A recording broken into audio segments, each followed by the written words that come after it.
साधु सुंदर सिंह एक असाधारण मिशनरी थे। उन्होंने अपनी पूरी यात्रा नंगे पैर ही की और कुछ अलौकिक पलों का सामना किया।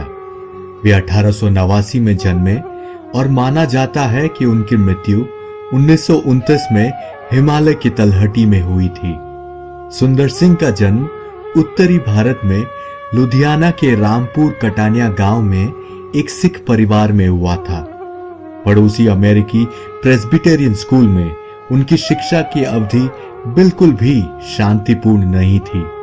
भविष्य का ये संत स्कूल और घर दोनों में एक शरारती लड़का था, जो अपने गांव और पड़ोस में मसीह के प्रचारकों के खिलाफ युवाओं के गिरोह का नेतृत्व करता था। उनका शुरुआती लक्ष्य ईसाई धर्म को नष्ट करना था। 13 साल की उम्र में उन्होंने अपनी प्यारी मां को खो दिया और इसीलिए गुस्से में उन्होंने बाइबल को जला दिया। जब ईसाई धर्म प्रचारक उनके पास के नगर में प्रचार कर रहे होते तो वह अपने नौकरों को भेजकर उन पर गोबर फेंकवाता, परंतु वे हमेशा शांति की तलाश में लगे रहते थे। एक साधु ने अपने विश्वास परिवर्तन से महीनों पहले उनके घर का दौरा किया और कहा, यह बालक भविष्य में दुनिया का एक महान व्यक्ति बनेगा या फिर एक पागल बनेगा। एक दिन उनके पिता ने उन्हें तब फटकार लगाई जब उन्होंने उन्हें मिट्टी का तेल डालकर बाइबल जलाते हुए अत्यंत खुश होते हुए देखा। यद्यपि उन्होंने इसे एक सराहनीय कार्य के रूप में गिना, लेकिन इस कट्टरता के तुरंत बाद एक गहरी अशांति ने उन्हें जकड़ लिया। वो 3 दिन तक न खा सके और न ही सो सके। उनकी परमेश्वर की वास्तविकता खोजने की यह गहन खोज ज्यादा दिनों तक नहीं चल सकी। यदि उन्हें वास्तविक शांति नहीं मिलती तो वे अपना जीवन समाप्त करना चाहते थे। फिर वो ध्यान और प्रार्थना में बैठ गए और उन्होंने परमेश्वर से कहा, हे परमेश्वर, अगर कोई परमेश्वर है, अगर आप मुझे जवाब देंगे और आज सुबह 5 बजे से पहले मुझे शांति देंगे और मुझे अपने असली रूप में दर्शन देंगे, तो मैं एक साधु के रूप में मेरे पूरे जीवन भर आपकी सेवा करूंगा। अगर मुझे आपसे कोई जवाब नहीं मिलता तो मैं अपने घर के पीछे रेल की पटरियों पर जब सुबह लुधियाना मेल गुजरेगी तब सुबह खुद को फेंक कर अपना जीवन समाप्त कर लूंगा। सुंदर अपनी बोली गई बातों का पक्का इरादा कर चुका था। वो प्रार्थना और ध्यान करता रहा और 4 बजे उन्होंने फिर से अपनी आंखें बंद कर ली। 4:30 बजे जब उन्होंने फिर अपनी आंखें खोली तो उन्होंने अपने कमरे में एक सफेद धुएं जैसा उजियाला देखा।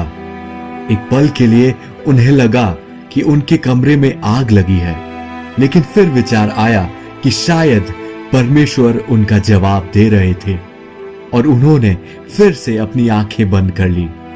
जैसे ही वे प्रार्थना करने लगे तो एकाएक उनके सामने एक अति महिमामय आकृति प्रकट हुई, जिसकी चमक दोपहर के धूप से कहीं ज्यादा थी।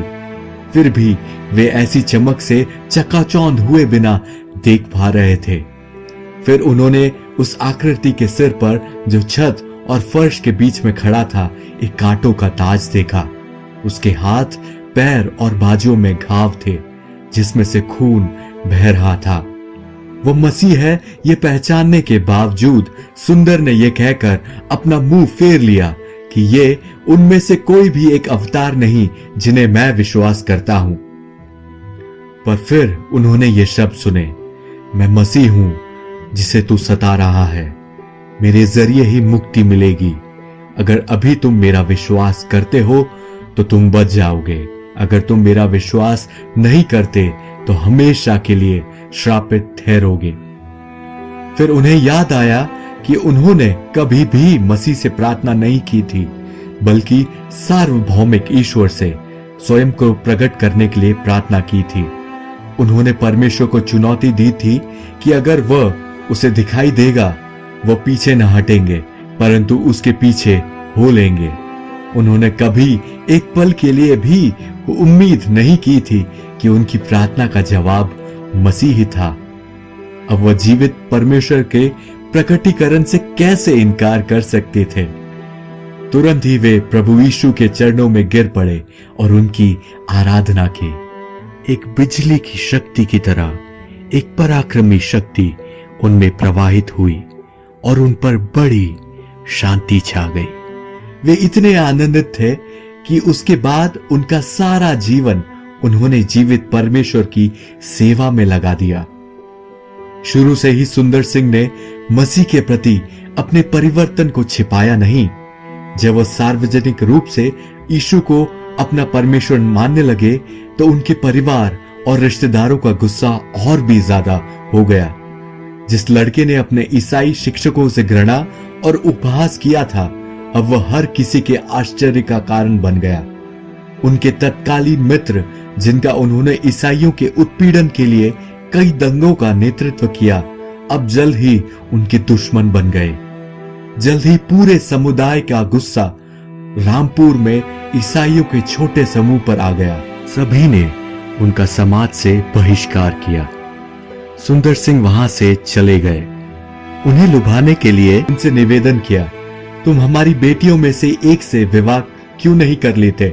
उनमें से एक ने उन्हें सोने के आभूषण और सोने से भरी एक संदूक दिखाई और वादा किया कि वो अपनी बेटी के विवाह के साथ ये सोना भी उन्हें देगा।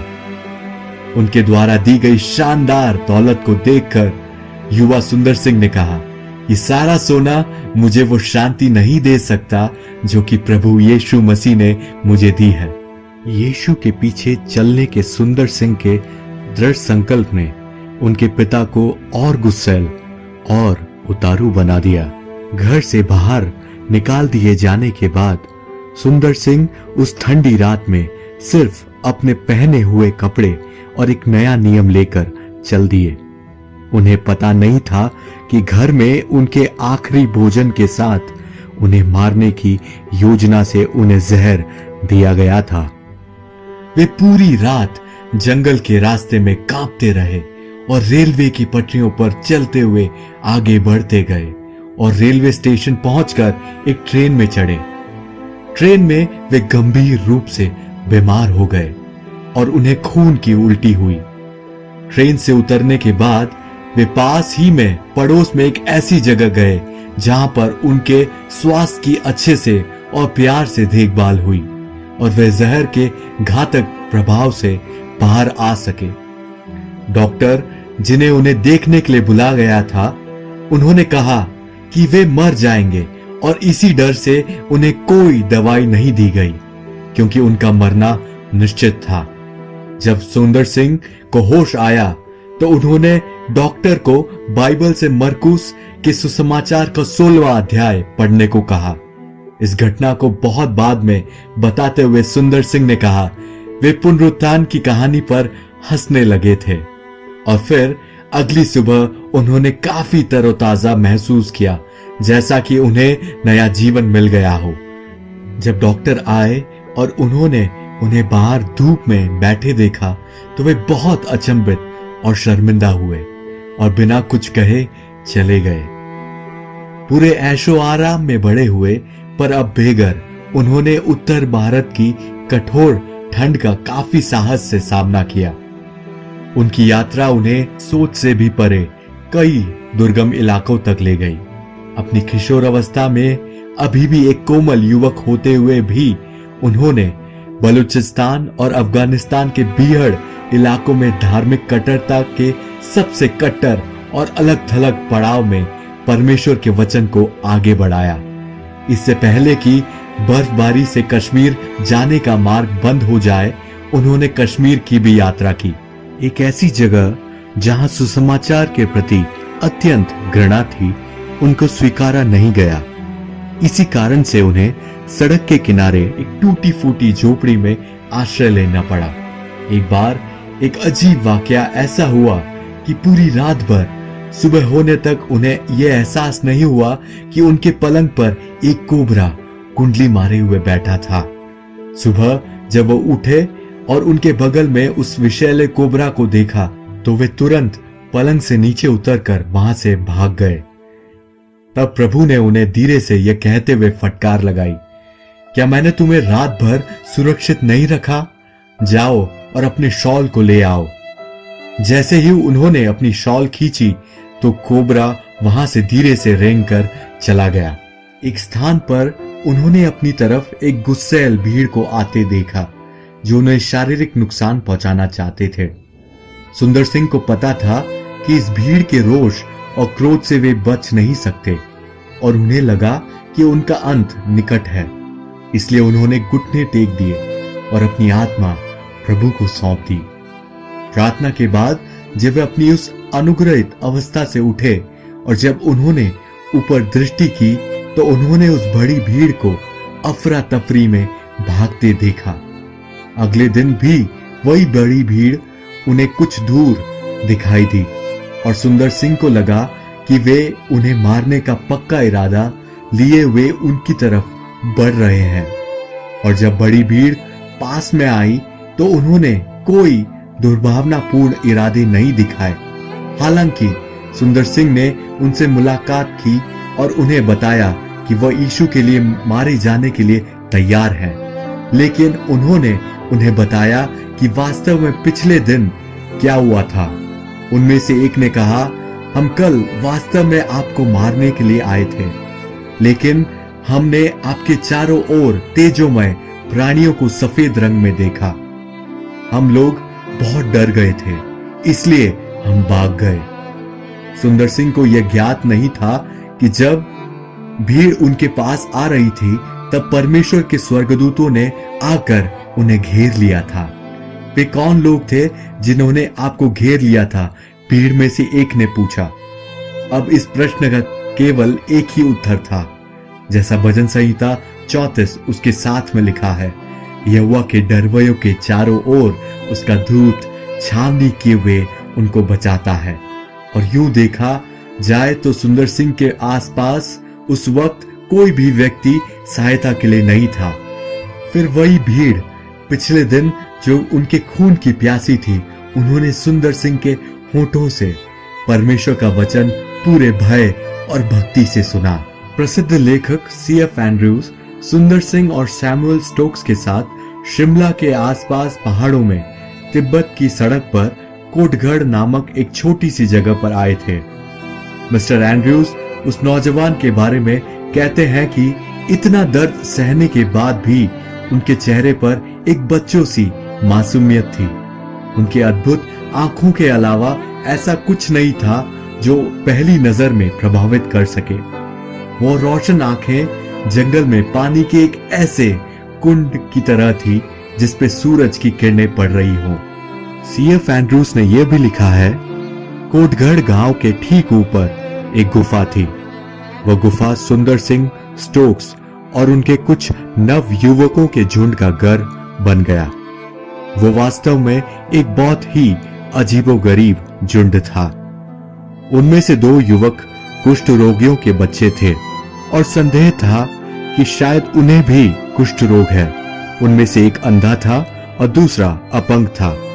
एक मुर्गी जैसे अपने पंखों की आड़ में अपने बच्चों को संभालती है, वैसे ही स्टोक्स ने इन सब की देखभाल की।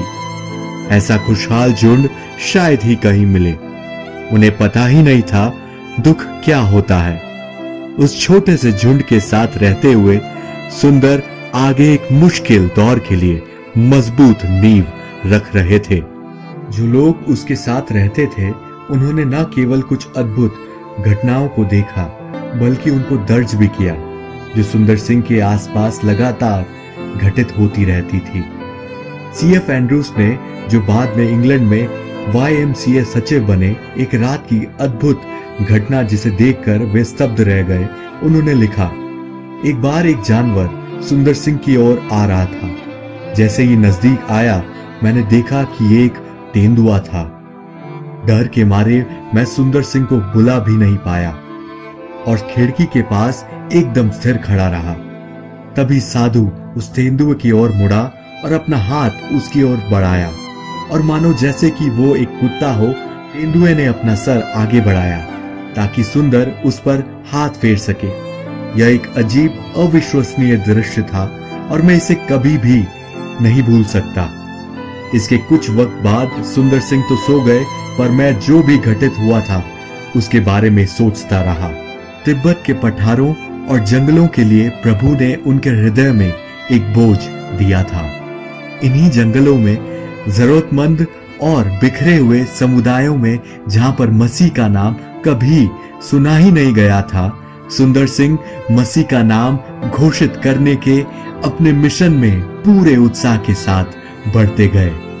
सन 1908 से 1929 तक उन्होंने 19 और यात्राएं की।